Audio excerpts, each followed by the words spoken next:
दोस्तों, अगर आपको भी गुजरात और मुंबई के बीच खेला गया आईपीएल का नौवां मुकाबला पसंद आया हो तो इस वीडियो को दिल से एक लाइक जरूर करें। तो दोस्तों, दिखाने जा रहे हैं आज के सांस रोक देने वाले मुंबई और गुजरात रोमांचक महामुकाबले की पूरी हाईलाइट। तो अंत तक वीडियो जरूर देखिएगा। नमस्कार दोस्तों, आईपीएल 2025 का नौवां और अब तक का सबसे रोमांचक सांसों को रोक देने वाला महामुकाबला आज आईपीएल इतिहास की दो बड़ी टीमें गुजरात टाइटंस और मुंबई इंडियंस के बीच नरेंद्र मोदी स्टेडियम अहमदाबाद में खेला गया। ऐसे में मुकाबले की शुरुआत हुई मुंबई के टॉस जीतने को लेकर।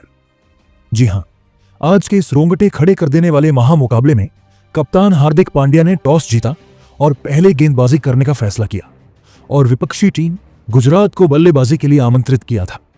फिर मुकाबला शुरू हुआ रनों की बारिश करने के इरादे से। गुजरात की ओर से कप्तान शुभमन गिल और साई सुदर्शन ओपनिंग बल्लेबाजी करने के लिए मैदान में उतरे। दोस्तों, इन दोनों ही बल्लेबाजों के कंधों पर इस महामुकाबले में अपनी टीम को एक विस्फोटक ओपनिंग शुरुआत दिलाने की बड़ी जिम्मेदारी थी और ऐसा ही कुछ गुजरात के दोनों ही ओपनिंग बल्लेबाजों से देखने को भी मिला। जी हां, दोनों ही खिलाड़ियों ने मैदान में उतरते ही आतंक मचा दिया और मुंबई के गेंदबाजों के खिलाफ विस्फोटक अंदाज में ताबड़तोड़ बल्लेबाजी करते हुए 3 ओवर में ही स्कोर बोर्ड पर 26 रन लगा दिए। दोस्तों, गुजरात के दोनों ही ओपनिंग बल्लेबाज आज पहले ही ओवर से काफी बेहतरीन लय में मुंबई के खिलाफ देखने को मिल रहे थे और इसी का फायदा मिला मैच के 5वें ओवर में, जहां पर दोनों ही बल्लेबाजों ने धमाल मचा डाला और इस ओवर में 2 गगनचुंबी और एक करारा चौका जड़ दिया।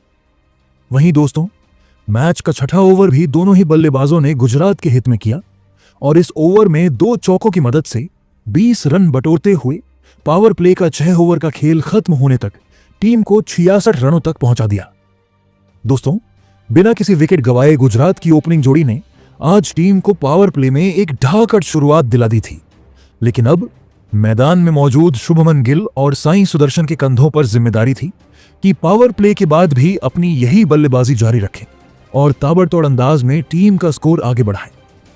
लेकिन दोस्तों, पावर प्ले के बाद अचानक से गुजरात की रन गति काफी धीमी हो गई और अगले 2 ओवर में दोनों ही बल्लेबाज एक भी बड़ा शॉट लगाने में कामयाब नहीं हो पाए, जिस कारण अब मुकाबले में पहली बार गुजरात की टीम दबाव महसूस करने लगी थी। और दोस्तों, इसी दबाव का फायदा उठाया मैच का 9वां ओवर लेकर आए मुंबई के कप्तान हार्दिक पांड्या ने, जिन्होंने ओवर की दूसरी ही गेंद पर ओपनिंग बल्लेबाज शुभमन गिल को नमन धीर के हाथों कैच आउट करवाते हुए गुजरात को पहला झटका दे दिया। आपको बता दें, शुभमन गिल मुंबई के खिलाफ 38 रन की पारी खेल आउट हुए। ऐसे में पहला झटका लग जाने के बाद अब गुजरात की ओर से मैदान में उतरे विस्फोटक बल्लेबाज जोस बटलर और आते ही एक गगनचुंबी और एक तेज तर्रार चौका जड़ते हुए उन्होंने अपने पारी का आगाज किया और कुछ ही देर बाद टीम को 100 रन के पार भी पहुंचा दिया।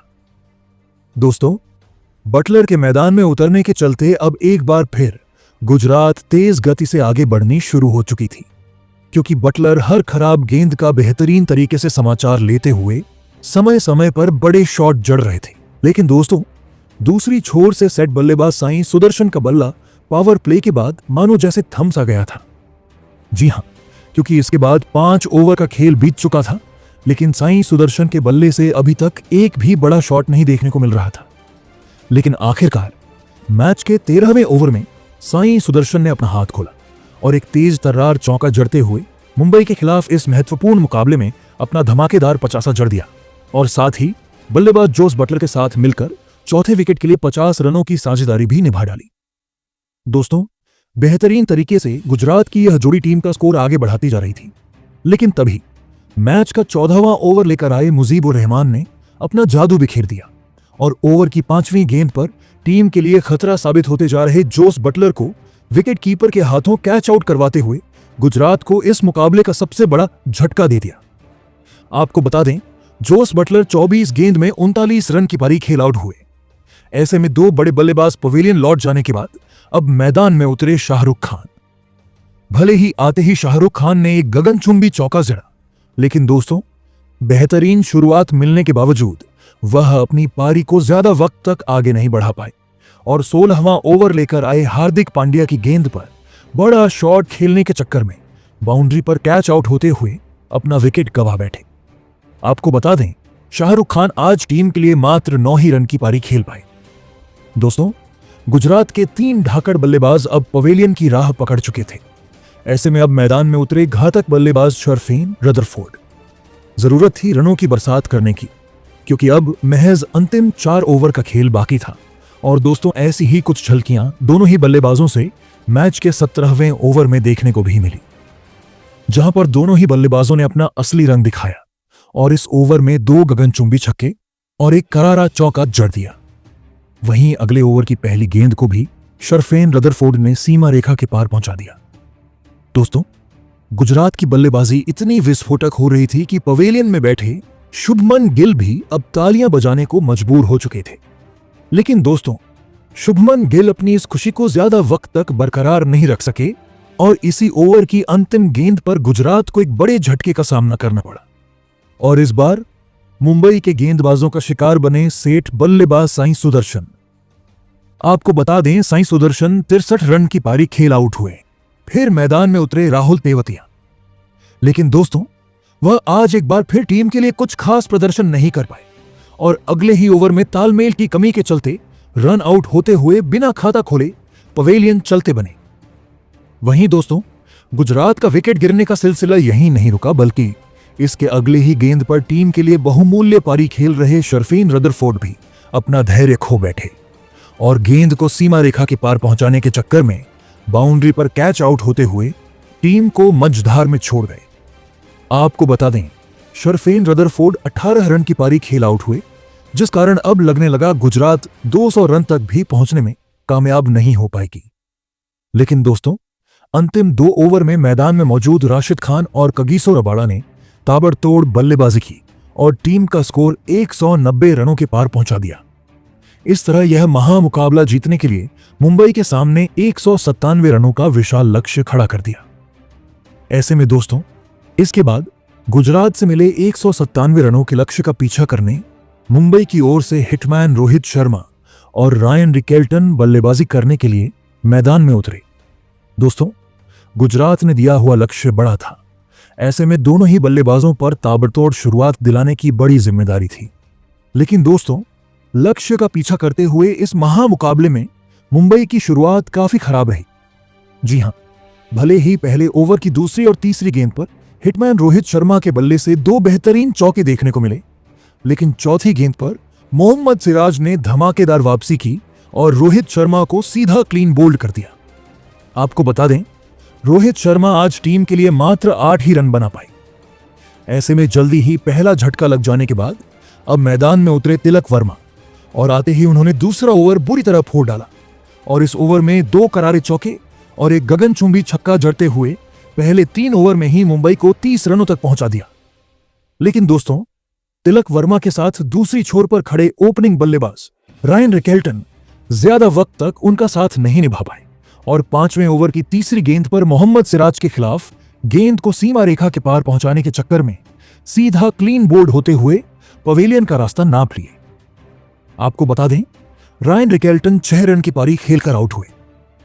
दोस्तों, पावर प्ले में ही 2 बड़े बल्लेबाज आउट होने के बाद अब मुंबई की ओर से मैदान में उतरे विस्फोटक बल्लेबाज सूर्य कुमार यादव और आते ही एक गगनचुंबी छक्के के साथ उन्होंने अपना खाता खोला और पावर प्ले खत्म होने तक टीम को 48 रनों तक पहुंचा दिया।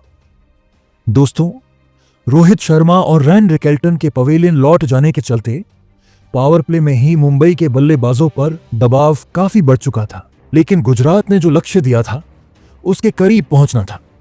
तो अब मैदान में मौजूद सूर्य कुमार यादव और तिलक वर्मा को अपनी जिम्मेदारी को समझते हुए विस्फोटक अंदाज में तेज गति से बड़ी पारी खेलना जरूरी था। दोस्तों, ऐसे ही कुछ झलकियां मैच के 7वें ओवर में देखने को भी मिली, जहां पर दोनों ही बल्लेबाजों ने अपना असली रूप दिखाया और इस ओवर में एक गगनचुंबी छक्का और एक करारा चौका जड़ दिया।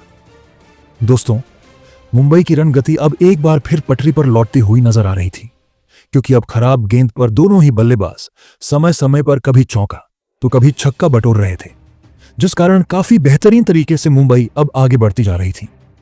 लेकिन तभी मैच का 12वां ओवर लेकर आए प्रसिद्ध कृष्णा ने मुंबई की इस जोड़ी को तोड़ दिया। जी हां, और ओवर की तीसरी गेंद पर तिलक वर्मा को राहुल तेवतिया के हाथों कैच आउट करवाते हुए मुंबई की मुश्किलें और बढ़ा दी। आपको बता दें, तिलक वर्मा 39 रन बनाकर आउट हुए। ऐसे में अब मुंबई की ओर से इंपैक्ट प्लेयर के रूप में मैदान में उतरे रॉबिन मिंच। परंतु दोस्तों, गुजरात की घूमती हुई गेंद के सामने वह ज्यादा वक्त तक क्रीज पर नहीं टिक पाए और एक ओवर बाद ही ईशांत शर्मा को एक आसान सा कैच थमाकर पवेलियन का रास्ता पकड़ लिए। आपको बता दें, साई किशोर ने रॉबिन मिंच को 3 रनों पर आउट किया। दोस्तों, मुंबई के लगातार विकेट गिरते देख पवेलियन में बैठे कप्तान रोहित भी अब काफी परेशान हो चुके थे। वहीं मुंबई के प्रशंसक भी अब टेंशन में थे। ऐसे में मुंबई की ओर से मैदान में उतरे कप्तान हार्दिक पांड्या, जिनको आज एक चमत्कारिक पारी खेलते हुए टीम को मुश्किल घड़ी से बाहर निकालने की जिम्मेदारी थी। लेकिन दोस्तों, विकेट गिरने का सिलसिला रुकने का नाम ही नहीं ले रहा था। जी हां, क्योंकि मैच के 16वें ओवर में मुंबई को और एक बड़े झटके का सामना करना पड़ा और इस बार गुजरात के तूफानी गेंदबाजों का शिकार बने विस्फोटक बल्लेबाज सूर्यकुमार यादव। आपको बता दें, सूर्यकुमार यादव 28 गेंद में 48 रन की पारी खेलकर आउट हुए। दोस्तों, सूर्यकुमार यादव के विकेट के चलते मुंबई पूरी तरीके से अब बैकफुट पर आ चुकी थी। ऐसे में अब यहां से मुंबई को जिताना था तो पूरी जिम्मेदारी कप्तान हार्दिक पांड्या के कंधों पर थी। लेकिन मैच के 17वें ओवर में मुंबई की आखिरी उम्मीद यानी हार्दिक पांड्या भी गलती कर बैठे और मोहम्मद सिराज को एक आसान सा कैच थमाते हुए मुंबई को मुश्किल में छोड़ गए। आपको बता दें, हार्दिक पांड्या आज टीम के लिए मात्र 11 रन ही बना पाए। ऐसे में दोस्तों, अब मुकाबला अपने अंतिम 2 ओवर में जा पहुंचा था, जहां पर मुंबई को अब 12 गेंद में 63 रनों की जरूरत थी। मैदान में मौजूद थे नमनधीर और मिचेल सैटनर, जहां पर इन दोनों ही बल्लेबाजों ने अंत तक बल्लेबाजी की और विस्फोटक शॉट भी जड़े। लेकिन शुरुआती बल्लेबाजों के खराब प्रदर्शन के चलते वह टीम को जीत दिलाने में पूरी तरह नाकामयाब रहे और अंततः गुजरात ने यह महामुकाबला 36 रन से अपने नाम कर लिया। तो दोस्तों, गुजरात की जीत का असली हीरो आज के मुकाबले में आप किस खिलाड़ी को मानते हो? कमेंट करके जरूर बताइएगा। धन्यवाद।